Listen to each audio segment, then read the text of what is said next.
नमस्कार दोस्तों, स्वागत है आपका मनोविज्ञान प्रश्नमाला पार्ट 3 में। इससे पहले हम पार्ट 1 और पार्ट 2 कर चुके हैं, तो ज़्यादा समय नष्ट ना करते हुए आप सीधे प्रश्न पर आइए। हमारा पहला प्रश्न है मनोविज्ञान प्रश्नमाला 3 का कि निम्नलिखित कथनों पर विचार कीजिए। क्रियात्मक अनुसंधान में प्राणी द्वारा की गई अनुक्रिया अनैच्छिक होती है, या क्रियात्मक अनुसंधान में स्वतंत्र व्यवहार तथा पृथक पृथक व्यवहार दोनों ही सम्मिलित होते हैं, या दंड से अनुक्रिया की दर में वृद्धि होती है, या उपरोक्त कथनों में से सारे कथन सही हैं, या कौन सा कथन सही है। कोई एक कथन सही है, कोई दो कथन सही है, या कोई सभी कथन सही हैं, या इनमें से कोई कथन सही नहीं है। आपको क्या लगता है? आप अपने दिमाग से काम लीजिए। अगर आपने तैयारी कर रखी है तो आपको इस प्रश्न का उत्तर दोस्तों पता होना चाहिए। जरा सोचिए क्या आंसर होगा, और जिस बंदे को पता है, जिस अभ्यर्थी को पता है कि इसका उत्तर क्या होगा, फटाफट से कमेंट बॉक्स में आंसर दे दीजिए। दोस्तों यहां पर आंसर होगा केवल बी। यहां पर आंसर है हमारा कौन सा? केवल बी। आंसर केवल बी होगा यहां पर। और क्यों होगा? क्योंकि क्रियात्मक अनुसंधान में स्वतंत्र व्यवहार, क्रियात्मक अनुसंधान में स्वतंत्र व्यवहार तथा पृथक पृथक व्यवहार दोनों ही सम्मिलित होते हैं। अब कई स्टूडेंट्स को यह नहीं पता कि यह क्रियात्मक अनुसंधान होता क्या है। क्रियात्मक अनुसंधान क्या होता है, कईयों को इस बात का भी पता नहीं है। तो मैं आपको बता दूं कि समस्या का तत्काल समाधान, अगर हम इसका अर्थ देखें क्या होगा, तो समस्या का तत्काल समाधान जो है ना, उसको हम बोलते हैं क्रियात्मक अनुसंधान। क्रियात्मक अनुसंधान में समस्या का तत्काल समाधान होता है। समस्या का तत्काल समाधान, तत्काल समाधान क्रियात्मक अनुसंधान के तहत होता है।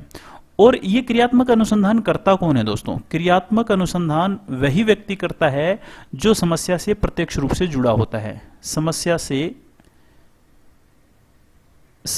से प्रत्यक्ष रूप से जुड़ा हुआ व्यक्ति, प्रत्यक्ष रूप से जुड़ा हुआ व्यक्ति क्रियात्मक अनुसंधान, मैं शॉर्ट में लिख रहा हूं दोस्तों, क्रियात्मक अनुसंधान करता है। जो समस्या से प्रत्यक्ष रूप से जुड़ा हुआ व्यक्ति है वही क्रियात्मक अनुसंधान करता है। और क्रियात्मक अनुसंधान होता क्या है? समस्या का तत्काल समाधान करना क्रियात्मक अनुसंधान होता है। और क्रियात्मक अनुसंधान में स्वतंत्र व्यवहार और सम्मिलित व्यवहार, पृथक पृथक व्यवहार दोनों सम्मिलित होते हैं, दोनों ही सम्मिलित होते हैं, स्वतंत्र व्यवहार और पृथक पृथक व्यवहार। इस हिसाब से हमारा सही आंसर क्या होगा? हमारा सही आंसर होगा केवल बी। चलिए नेक्स्ट क्वेश्चन। नेक्स्ट क्वेश्चन है कि क्लासिक अनुबंधन प्रविधि को क्रमानुसार लगाएं। ये जो आपने क्लासिकी अनुबंधन सिद्धांत पढ़ा था, ये क्लासिकी अनुबंधन सिद्धांत आपको याद आ गया होगा दोस्तों। ये पावलोव ने दिया था, इवान पेट्रोविच पावलोव पूरा नाम था इनका। और ये रूसी शरीर शास्त्री थे। इन्होंने ये सिद्धांत 1904 में दिया था। और इस सिद्धांत को हम शास्त्रीय अनुबंधन सिद्धांत भी कहते हैं, शास्त्रीय अनुबंधन सिद्धांत। और शास्त्रीय अनुबंधन सिद्धांत हम क्यों बोलते हैं इसको? क्योंकि अधिगम के जो सिद्धांत है ना, उसमें सबसे प्राचीन सिद्धांत ये माना जाता है, सबसे प्राचीन सिद्धांत माना जाता है। और इन्होंने कुत्ते पर प्रयोग किया था। किस पर प्रयोग किया था? कुत्ते पर। और कुत्ते का नाम था दोस्तों BEK, बेक नाम के कुत्ते पर इन्होंने प्रयोग किया था पावलोव ने। और इन्होंने क्लासिकी अनुबंधन सिद्धांत दिया था। इसको हम जो है शास्त्रीय अनुबंधन सिद्धांत कहते हैं। और शास्त्रीय अनुबंधन सिद्धांत इसलिए कहते हैं क्योंकि अधिगम के सिद्धांतों में सबसे प्राचीन सिद्धांत था। तो इन्होंने एक समीकरण हमें दिया था, कंडीशन स्टिमुलस, स्वाभाविक उद्दीपक, स्वाभाविक अनुक्रिया, अस्वाभाविक उद्दीपक, अस्वाभाविक अनुक्रिया, आपने पढ़ा है ये नियम। उस हिसाब से इनको अगर हम क्रम में लगाएं तो इनका सही क्रम क्या होगा वो आपको बताना है। सही क्रम क्या होगा दोस्तों? आपको याद होगा मैंने यहां पर UR लिखा है, वैसे UCS UCS से क्या होता है? UCR।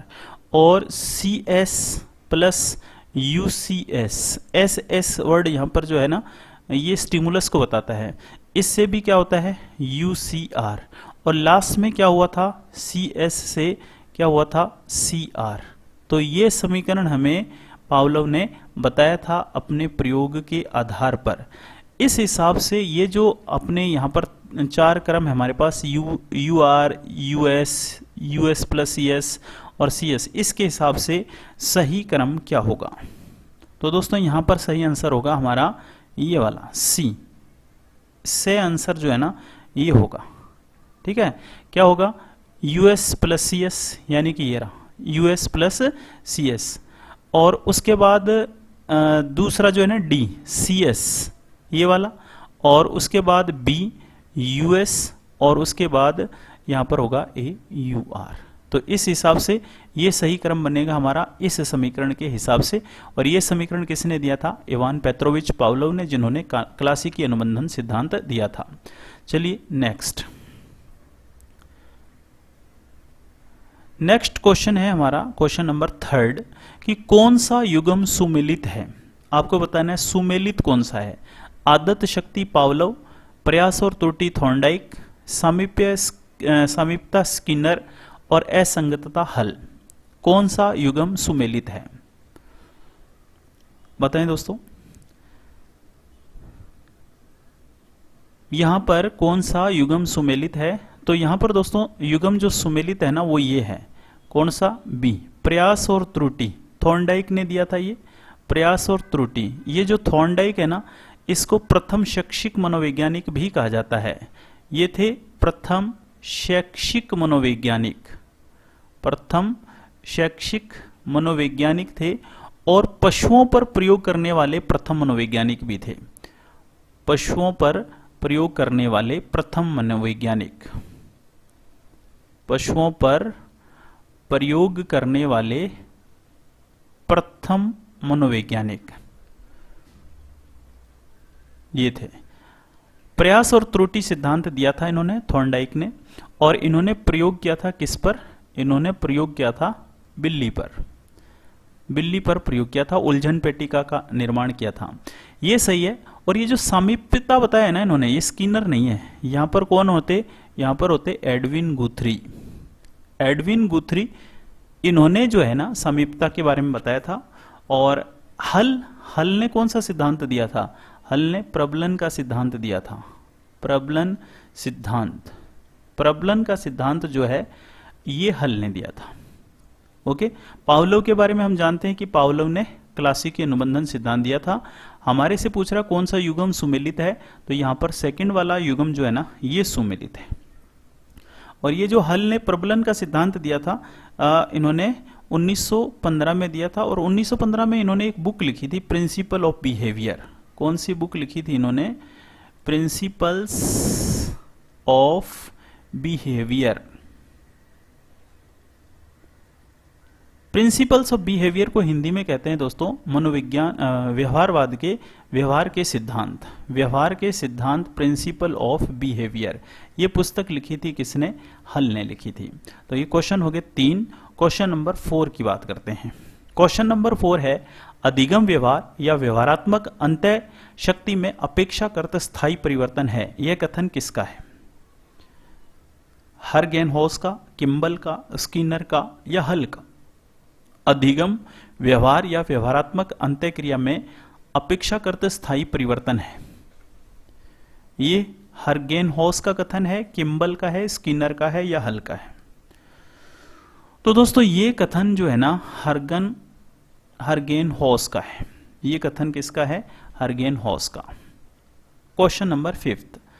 क्वेश्चन नंबर 5 है क्लासिकी अनुबंधन में जीव की विभिन्न वर्गों की पुनर्बलन दशाओं के प्रति प्रतिक्रिया करने की योग्यता को क्या कहते हैं। क्या उसको प्रतिक्रिया विभेदन कहते हैं, या उद्दीपक सामान्यकरण कहते हैं, प्रतिक्रिया निर्माण कहते हैं, या प्रतिधारणा कहते हैं, क्या कहते हैं।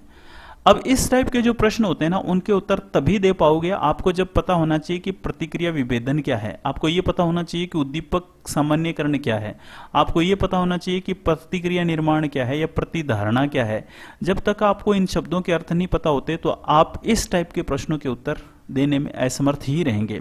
तो इस मनोविज्ञान की शब्दावली को आपको पढ़ना चाहिए। जितने भी इस तरह के जो शब्द हैं उनका अर्थ आपको पता होना चाहिए। जैसे प्रतिक्रिया विभेदन, तो आपको पता है कि प्रतिक्रिया विभेदन, विभेदन क्या होता है? अलग होना, बंटवारा करना, छांटना, अलग करना। उद्दीपक सामान्यकरण क्या है? उद्दीपक सामान्यकरण हम पावलोव के सिद्धांत में पढ़ते हैं। उद्दीपक सामान्यकरण किसको कहते हैं? कि एक उद्दीपक के प्रति जब हम कोई प्रतिक्रिया करते हैं, कोई एक उद्दीपक के प्रति प्रतिक्रिया करने के बाद उससे मिलते जुलते सभी उद्दीपकों के प्रति वैसी व्यवहार करना, इसको उद्दीपक सामान्यकरण कहते हैं। मैं लिख नहीं रहा हूं दोस्तों, समझ लेना आप। किसी एक उद्दीपक के प्रति अगर हम कोई व्यवहार करते हैं ना, फिर उससे मिलते जुलते प्रत्येक उद्दीपक के साथ वैसा व्यवहार करना उद्दीपक सामान्यकरण कहलाता है। जैसे आप वाटसन वाले प्रयोग में देखें कि अल्बर्ट जो है वो एक बार वो खरगोश से डरता है, व्हाइट कलर का होता है और नरम उसके बाल होते हैं, तो फिर उसके सामने चाहे रुई या कॉटन पेश की जाए ना, सफेद, हर प्रत्येक सफेद चीज से वो डरता है। तो इस तरह से उसने एक उद्दीपक के प्रति जो अनुक्रिया की थी ना, अब उससे मिलते जुलते प्रत्येक उद्दीपक के साथ वो वही अनुक्रिया करता है, तो उसको उद्दीपक सामान्यकरण कहते हैं। जैसे एक बच्चा डॉक्टर से डरता है, तो फिर उसके बाद सफेद कोट वाले प्रत्येक व्यक्ति से वो डरता है, तो इसको उद्दीपक सामान्यकरण कहते हैं। एक बच्चे को एक टीचर ने पीट दिया, तो उसके बाद वो प्रत्येक टीचर से डरता है, तो ये उद्दीपक सामान्यकरण है। यानी कि एक उद्दीपक के प्रति कोई व्यवहार हम करते हैं, तो फिर उससे मिलते जुलते प्रत्येक उद्दीपक के साथ व्यवहार करना उद्दीपक सामान्यकरण कहलाता है। ये प्रतिक्रिया निर्माण क्या है? प्रतिक्रिया निर्माण किसे कहते हैं? कि जो तनाव उत्पन्न करने वाली इच्छा या विचार होते हैं ना, उसके खिलाफ, उसके विपरीत अगर हम कोई और विचार उत्पन्न करते हैं, तो इसको प्रतिक्रिया निर्माण कहते हैं।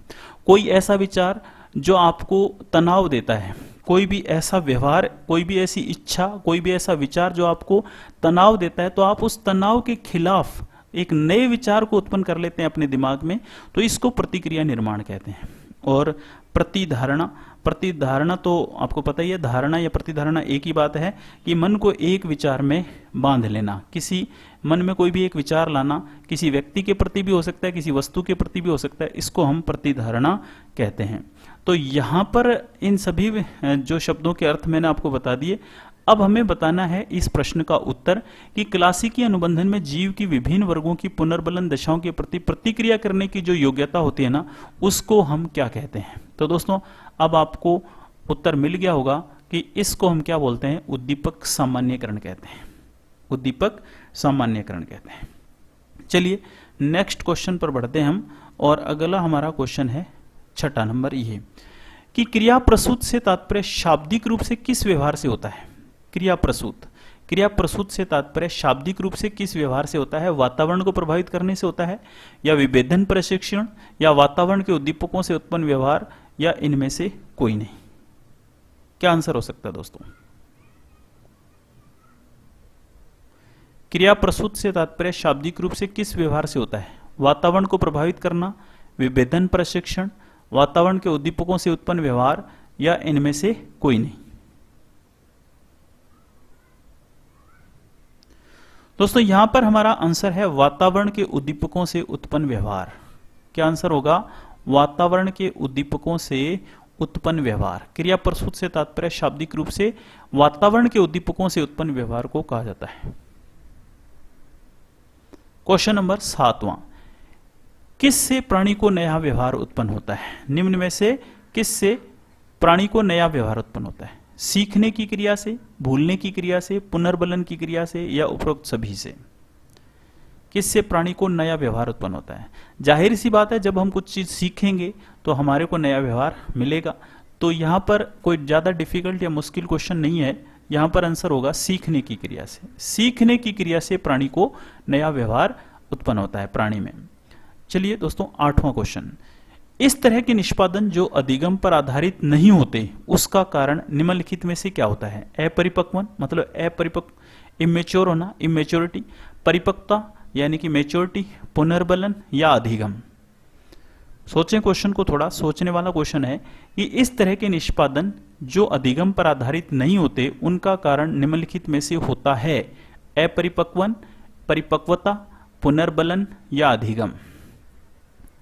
अपरिपक्वन इमेच्योरिटी को बोला जाता है, और मेच्योरिटी को परिपक्वता, पुनर्बलन रीइंफोर्समेंट को बोलते हैं, अधिगम लर्निंग को बोलते हैं।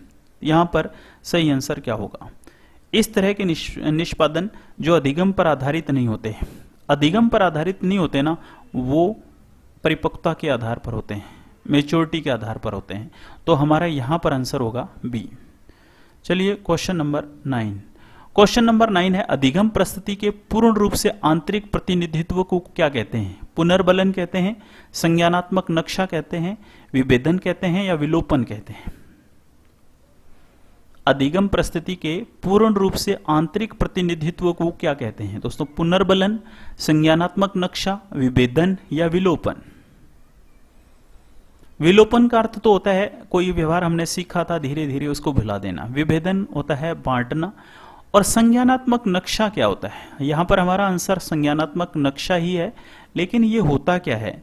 भौतिक वातावरण, आप लिखना चाहें तो लिख लें, भौतिक वातावरण का मानसिक चित्र या छवि आपके दिमाग में। मान लो कि आप यहां से जयपुर से दिल्ली जा रहे हैं, आप जयपुर से दिल्ली जा रहे हैं और आपने सबसे पहले जीपीएस या गूगल के माध्यम से आपने अपने मोबाइल पे जो है ना लोकेशन डाली और यहाँ पर पहुँच गए पहली बार। अगली बार आपने जीपीएस का यूज़ नहीं किया, आपको रास्ता याद हो गया पूरा और आप जयपुर से दिल्ली पहुँच गए। तो ये जो आपने अपने दिमाग में एक नक्शा बना लिया है ना, इसी को संज्ञानात्मक नक्शा कहा जाता है। यहाँ पर ये आंसर होगा। चलिए क्वेश्चन नंबर लास्ट है आज का, अधिगम पठार किसे कहते हैं? अधिगम में विरोध को, क्रिया प्रसूत को, अधिगम में अवरुद्ध प्रदर्शन को या निश्चित क्रिया या पैटर्न को? ये भी बहुत ही आसान क्वेश्चन है दोस्तों, उम्मीद है आपको पता होगा। अधिगम में विरोध को, क्रिया प्रसूत को, अधिगम में अवरुद्ध या प्रदर्शन को या निश्चित क्रिया पैटर्न को? तो दोस्तों यहाँ पर आंसर होगा अधिगम में अवरुद्ध प्रदर्शन को हम अधिगम पठार कहते हैं। तो यहाँ पर हमारा आंसर क्या होगा? ये होगा। तो इस तरह से ये पार्ट 3 था। इससे पहले हम पार्ट 2 पढ़ चुके हैं और हमारी ये सीरीज चल रही है मनोविज्ञान प्रश्नमाला। कौन सी सीरीज चल रही है दोस्तों? ये मनोविज्ञान प्रश्नमाला। मनोविज्ञान प्रश्नमाला के तहत ये पार्ट 3 था। इसके अनगिनत पार्ट हम बनाएंगे और सभी क्वेश्चन को सम्मिलित करने की पूरी कोशिश करेंगे। तो जुड़े रहिए आप हमारे साथ और प्रत्येक वीडियो का आनंद लेते रहें और अगले वीडियो में फिर मिलेंगे। तब तक नमस्कार।